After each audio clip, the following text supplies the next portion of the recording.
Hello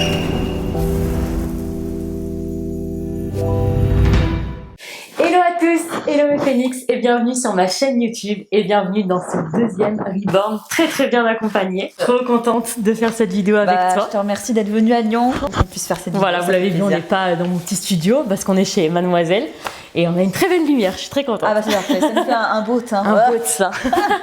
Alors Justine, est-ce que tu peux te présenter pour ceux qui ne te connaissent pas? Alors moi je suis Justine Galis, je suis sur les réseaux sociaux dans le domaine du fitness depuis maintenant 6 ans. Moi je suis à la base une nana qui s'est reprise en main, qui a monté son compte Instagram il y a 6 ans et avec l'essor des réseaux sociaux, le boom du fitness et puis à force de partager quotidiennement, je suis devenue influenceuse fitness même si je ne suis pas coach sportive de base. Voilà. Ok, ça marche. Du coup, qu'est-ce que tu partages quotidiennement aujourd'hui sur tes réseaux sociaux?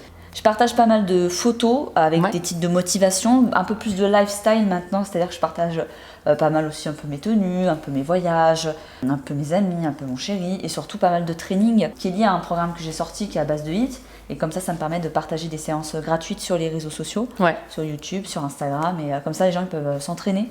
Ils ont des choses qu'ils peuvent même faire à la maison, voilà, ils ne sont pas tout seuls. Donc aujourd'hui tout ça finalement ça rythme ta vie. Ouais. C'était quoi ta vie avant les réseaux? J'étais, il y a encore de cela 2 ans et demi chez Nespresso. J'ai bossé dans le commerce pendant plus de 5 ans. C'est hyper récent. Ouais, c'est récent. Mais en même temps, ça me paraît loin. Ouais, je comprends. Une autre vie. Je comprends totalement. Mais quand j'ai commencé Instagram, si tu veux, j'avais mes réseaux sociaux à côté. C'est-à-dire que j'en vivais pas du tout. Et à la base, c'était pas forcément pour en vivre. À l'époque, on n'en vivait pas. Les partenariats n'étaient pas encore démocratisés. Et ça existait même quasiment pas. Et c'est venu très progressivement avec le temps et à un moment donné j'ai pu partir de mon travail de chez Nespresso que j'aimais bien quand même et pour vivre de ma passion quoi, de mes réseaux. Donc aujourd'hui on peut dire que c'est un peu ta renaissance finalement d'avoir quitté cette vie d'avant. C'est ça. D'avoir en fait tout lâché à un moment donné de ta vie pour vivre ce que tu vis aujourd'hui. Oui. Et c'était quoi ton rapport au corps avant? Enfin la Justine d'avant c'était qui? C'était une fille, et ça c'est un terme qui n'a pas été très bien apprécié parce que pas forcément bien considéré, mais j'étais une fille très moyenne. J'étais pas en surpoids, je n'étais pas non plus très mince et malgré tout je me sentais pas forcément hyper bien dans ma peau. C'est-à-dire que j'avais les bras fins, les cuisses pas trop grosses mais je stockais un peu au niveau des genoux et j'avais un ventre qui était à mon sens disgracieux, qui m'allait pas, où je me sentais pas à l'aise dans mes vêtements. Et c'est vrai que j'en pouvais plus, je faisais beaucoup de yo-yo, je prenais 6 kilos, j'en reperdais 5, volontairement ou non, et c'est vrai que j'arrivais pas à trouver comment maîtriser mon corps. Comment t'accepter tout simplement. Ouais, voilà, m'accepter, arriver à me sentir bien dans ce corps. J'arrivais pas à modeler ou à avoir les bonnes sensations pour me sentir bien en fait. Donc j'étais un peu complexée, mais je n'osais pas trop en parler parce que les gens comprenaient pas trop pourquoi. Et un jour du coup t'as fait le choix de faire du fitness. Faire du fitness et de changer. J'avais une rupture amoureuse, moi personnellement, c'était mon histoire, je l'avais déjà dit sur mes réseaux. Et quand j'ai perdu beaucoup de poids pendant cette rupture, et ben j'en ai repris quasiment un peu plus du double. Et du coup, là je me suis dit, je peux pas à 19 ans, 18 ans, rester comme ça et me laisser grossir jusqu'à n'en plus finir. Je me sentais lourde, fatiguée, j'étais pas bien et j'ai dit je vais m'inscrire en salle de fitness parce que c'est ouvert n'importe quand, tu fais ce que tu veux. Il n'y a pas de contraintes. Il n'y a pas de contraintes et c'était la facilité, c'était à côté de chez moi et ça a commencé comme ça. Donc tu as réussi à faire un gros travail sur toi, physiquement et mentalement. Ouais. Qu'est-ce que tu dirais finalement à toutes ces personnes, même toutes les femmes ou tous les hommes qui disent qu'ils n'ont pas le temps, qu'ils ont peur de commencer? Parce que c'est ça aussi, on a peur d'aller en salle de sport, on a peur de faire des bêtises. Oui. Qu'est-ce que tu leur dirais? Alors moi, c'est ce que je dis sur mes réseaux, c'est qu'on a toujours l'impression qu'on a un cas unique, que pour nous c'est plus difficile que pour les autres, que nous on a des contraintes que les autres n'ont pas. Moi-même j'avais beaucoup d'excuses. Les premières années à la salle c'était pas très régulier, c'était pas comme il fallait, ça a été très long mon parcours et c'est pour ça que j'en suis là aujourd'hui aussi. Et il faut trouver des minimums, se mettre des petits défis, ne pas se mettre une grosse pression, vouloir tout changer du jour au lendemain et peut-être aussi trouver le moyen de se faire plaisir. C'est ça. Ouais, de kiffer en fait. Je pense qu'à la base c'est ça. Ouais. Moi en fait j'étais pas sportive, j'aimais pas le sport. Ouais, c'est ça qui est ouf. La nulle en EPS, tu vois. Et j'ai trouvé dans le fitness, la salle, un moyen de prendre goût toute seule à l'effort de la manière dont moi j'en avais envie. T'as trouvé ton rythme. Ouais, c'est ça. Et en plus, je me sentais de plus en plus à l'aise, donc j'ai pris confiance en moi aussi. Je trouve super cool d'avoir l'avis de Justine, puisque à la base, c'est une nana comme tout le monde, Ouais. en fait, voilà, qui se sentait pas hyper bien dans son corps, qui a essayé de s'identifier peut-être à certaines personnes et qui au final a juste trouvé sa voie. Donc si elle l'a trouvée, si moi je l'ai trouvée, bah, tout le monde peut la trouver. Mais Justine, on en parlait tout à l'heure, reçoit beaucoup de critiques en fait sur les réseaux sociaux. Ouais, actuellement en fait et depuis mes débuts, je ne suis pas légitime pour être une fit girl. Je ne suis pas légitime pour être une sportive parce que je ne suis pas ultra musclée, je suis pas hyper sèche, j'ai pas les abdos dessinés, j'ai pas forcément de cellulite tout ça, mais j'ai un peu le petit gras au ventre qui a toujours été là, qui est lié aussi au fait que, comme tout. Hein, voilà, c'est ça. Il faut dire ce qu'il Voilà. est. J'adore les cheat meals. J'ai un penchant pour l'alcool assez prononcé. Les mojitos. Un peu alcoolique, voilà. Mais du coup, tout ça fait que j'ai quand même une bonne hygiène de vie par rapport à avant, mais je suis très critiquée sur les réseaux pour ça. Comme je suis influenceuse, comme j'ai un certain nombre d'abonnés, on estime que je ne suis pas légitime en tant que sportive, en tant que fitness girl, parce que je n'ai pas un physique irréprochable, un physique parfait. Et pourtant, Dieu seul sait que tu t'entraînes et que je m'entraîne, ouais. que je vis bien, que je suis heureuse et que j'ai une vie saine, quoi. Voilà. En fait, le problème, c'est qu'on en vient à définir une femme sportive par l'image de la société qu'on nous impose. Donc, une femme sportive, ça doit être forcément une femme qui a des abdos, une femme qui a des fesses rondes, une femme qui a des bras pas dessinés, mais pas trop. En fait, c'est quoi une femme sportive ? C'est quoi être fit ? C'est défini par quoi ? On peut parler de minceur, on peut parler de femmes musclées, on a peut-être besoin de voir des abdos, des muscles qui sont ultra dessinés. Et ben moi, je me suis, avec le temps, beaucoup complexée à cause de ça. C'est ça. Je me suis toujours dit, je ne suis pas à ma place. Pendant de nombreuses années, au tout début de mon compte, j'avais besoin de faire du fitness pour être à la hauteur de mes réseaux sociaux, pour être à la hauteur des attentes de gens dont finalement on n'en a rien à foutre. Ouais, c'est ça. Et que j'avais besoin de me sentir légitime parce que j'étais en train de monter dans le fitness avec mon petit compte personnel. Et il fallait que je trouve ma place. Et c'est vrai qu'à l'époque, on disait c'était très body. Oui. Il y a 5 ans, c'était très muscu, dessiné, body, etc. Et combien de fois j'ai eu des réflexions en disant on dirait pas que tu fais du sport. Et je sais que ça, même il y a des abonnés qui vivent ça quotidiennement, qui sont en train de se reprendre en main, qui sont en train d'avancer à leur rythme. C'est ça, et qui se prennent des réflexions. Et qui se prennent des réflexions en fait. Et c'est ça qui est trop dommage. Je pense qu'à l'image on en a beaucoup parlé, mais à l'image de moi qui trouvais pas ma place en tant que grande brûlée dans la société, une nana qui veut se reprendre en main, qui essaye en fait de faire du sport, de prendre soin d'elle, ne trouve pas sa place dans le milieu du fitness parce que l'image fit est définie par quelque chose que la société nous impose. Et en plus, après moi je me plains pas de ma condition, mais pour les gens lambda qui ont du poids en trop, ils vont me considérer comme étant très mince, très fit, et que je ressemble à un stéréotype. Les gens du fitness dans mon milieu ne me considéreront jamais comme étant une fille. En fait, t'es dans un entre-deux. Je suis en putain d'entre-deux, ouais, je capte. Mais moi ça me va. Moi j'aime bien être dans un entre-deux. C'est quoi ton rapport encore aujourd'hui ? Depuis que je suis avec mon compagnon, il m'a beaucoup justement fait prendre de recul là-dessus. À travers ses yeux, que je sois un peu plus forte ou un peu moins forte, j'ai vu qu'il n'y avait aucune différence. Et ça, en tant que femme, ça m'a donné beaucoup de confiance en moi. C'est souvent ça. Et au-delà du côté plaire à son homme, il m'a expliqué en tant que coach sportif, Thibaut, mon chéri, que c'était pas grave et que c'était pas ça la vie d'avoir des abdos secs à l'année. Et il m'a réappris à manger, il m'a réappris à faire du sport, à prendre du plaisir à faire du sport. Et j'ai beaucoup plus un rapport à mon corps aujourd'hui de plaisir. Et les objectifs se font petit à petit, mais je suis moins dans le stress permanent. Ouais, t'es moins en mode focus, il faut absolument que je sois comme ça. Je suis beaucoup plus, je vais m'en donner les moyens, si je rate, c'est ma faute. Mais si tout ne se réussit pas du premier coup, et notamment là je suis blessée depuis 1 an, j'ai régressé, j'ai repris du gras, etc.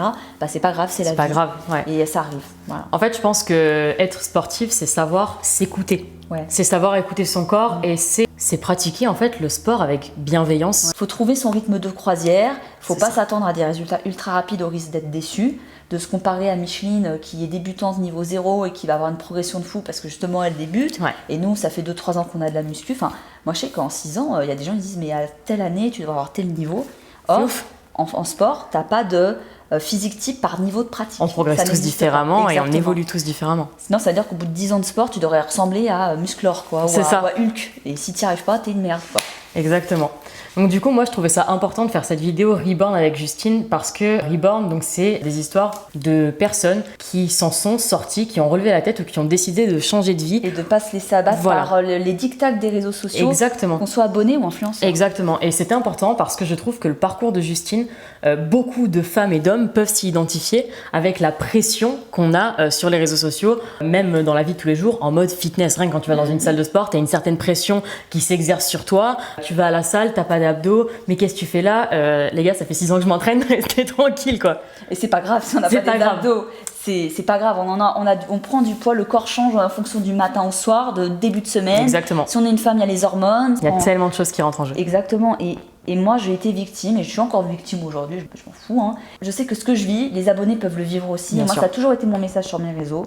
On n'est pas obligé d'être parfait pour être sportif, on n'est pas obligé d'être strié comme never pour justifier qu'on est coach ou influenceur. Et en fait, il y a juste à être cool. À être bien aussi. Voilà, on va À être s'amuser. bien. On a aussi parlé avec Justine d'un sujet qui me semble important. J'ai lancé donc récemment, je vous en ai parlé, le mouvement On veut du vrai sur Instagram avec Louise My Better Self. Et en fait, dans ce mouvement, on disait avec Louise qu'on en avait marre du fake sur les réseaux sociaux. Et Justine, tu l'as vécu un peu différemment, ce mouvement. Je l'ai vécu différemment. Et on en parlait en toute transparence avec Julie. C'est qu'il y a beaucoup de gens qui ont entendu le message de la manière dont on voulait l'entendre.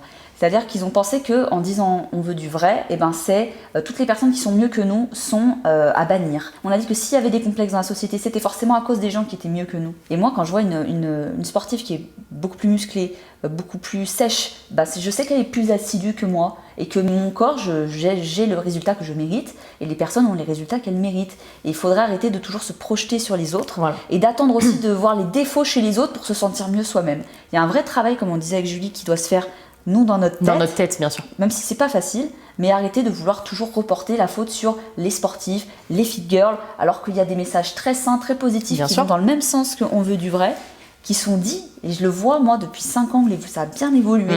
Et voilà, en fait, on diabolise un peu trop le sportif, l'alimentation healthy, un mode de vie qui se veut sain et fun. Dans le mouvement qu'on a créé avec Louise, duquel je suis ambassadrice et créatrice, on dénonce le fake sur les réseaux sociaux, on dénonce le Photoshop, on dénonce toutes ces dents face-tunées, blanchies, etc.